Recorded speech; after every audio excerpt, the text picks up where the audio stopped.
When you're ready to write VBA code that can be used anywhere in your workbook, you can create a code module. To create a code module, you display the Visual Basic Editor, again by pressing Alt F11, and then click Insert Module. When you do, a code window opens and a new category called Modules appears in the project panel. Unlike the worksheet and this workbook code modules that allow you to create code for worksheet or workbook events, a regular code module contains macros that you can run from within the Visual Basic Editor from the macro dialog box by clicking a worksheet shape to which you've linked the macro, or by clicking a quick access toolbar button. As an example, I'll create the classic Hello World routine that's the traditional first example in programming classes. I'll go into more detail on how to create subroutines in the next movie, so for now don't worry too much about the mechanics of the process. Okay, here's the code. I'll type sub, hello message, and a pair of parentheses to create the subroutine, and then message box that will display hello world. Now when I press Alt F11 to switch back to the Excel program, I can open the macro dialog box and see that the hello message macro is there. When I run it by clicking the macro and then clicking run, the message box with the message hello world appears. When I click OK, the message box goes away. You can have multiple subroutines in a code module as long as each one has its own substatement at the top and end substatement at the bottom. To illustrate the point, I'll go back to the Visual Basic Editor and create a new subroutine called Goodbye World. When I typed the sub Goodbye World statement, Excel created the end substatement for me and drew a line between the two subroutines. Now I can type the code to display a message box, and I'll just say Goodbye World. And with the cursor still in the body of my new subroutine, sub Goodbye World, I can run the subroutine by pressing F5, and the message box appears. If the cursor were within the hello message macros code, such as here, pressing F5 would run that macro.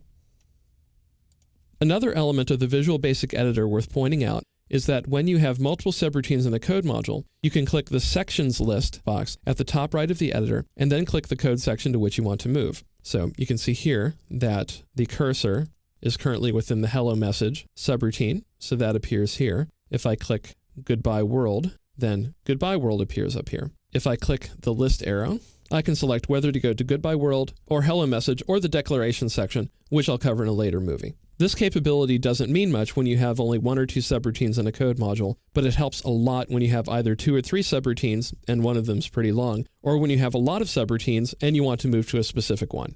The natural next question is whether you can have multiple code modules in a single workbook. Absolutely.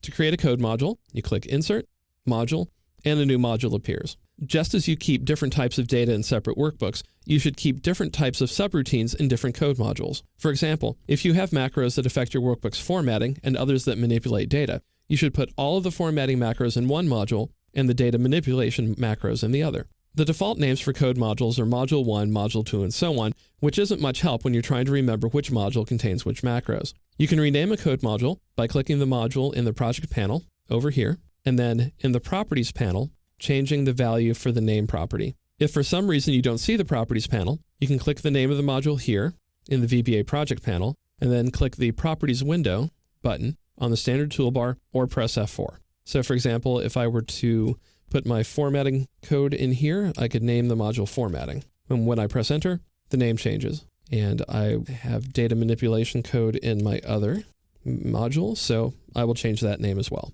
And yes, it is possible to rename a worksheet or this workbook code module. A worksheet's code module, such as the one shown here for sheet 1, has 2 elements. The worksheet's code module name appears to the right of the icon, and the worksheet's name, as displayed within the program, appears within parentheses. If you change a worksheet's name in the program, for example, if I were to change sheet 1 to product info, and then press Alt F11 to go back, you'll see that the sheet's code module is still named sheet 1, but the worksheet name, as indicated within the parentheses, is product info. While I often rename code modules I create, I never rename the built-in worksheet or this workbook modules. Because I use those modules almost exclusively for events, I want to be sure I'm putting my code in the right place. Let's say that you've created some very useful code and you want to share it with a colleague. You can always copy and paste the code into a Word document or email message, but doing so runs the risk of having a spell checker or autocorrect operation change your code. A better way to save your code in a text file is to right-click the code module's name. In this case, it's data manipulation, and then click Export File. You can save the file as a .bas or basic code file, or you can save it as a text file. To do that, click the Type down arrow, click All Files, and then type the name for the text file that you want to create. In this case, I will call it datamanipulation.txt. When I'm done, click Save. Just as you can export a code file, you can import one too. To import a code file, you click File, Import File. You can then find the file of the type that you want. In this case, it doesn't have any of these extensions, so I'll call it All Files. And there's my data manipulation text file. To import it, I click Open. Because there was already a file named Data Manipulation, Excel named the new file Data Manipulation 1. You can get rid of a code module by right-clicking the module name and then clicking Remove, which I'll do with the code that I just brought in. Remove Data Manipulation 1.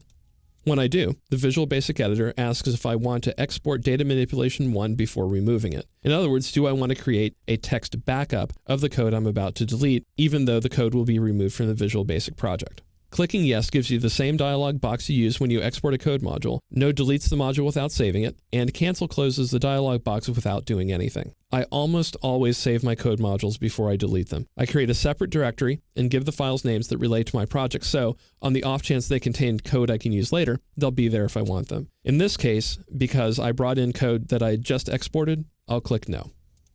Working with code modules in the Visual Basic Editor isn't complicated, but there are a lot of options you can take advantage of. You can use the techniques from this movie to create and manage your code modules effectively.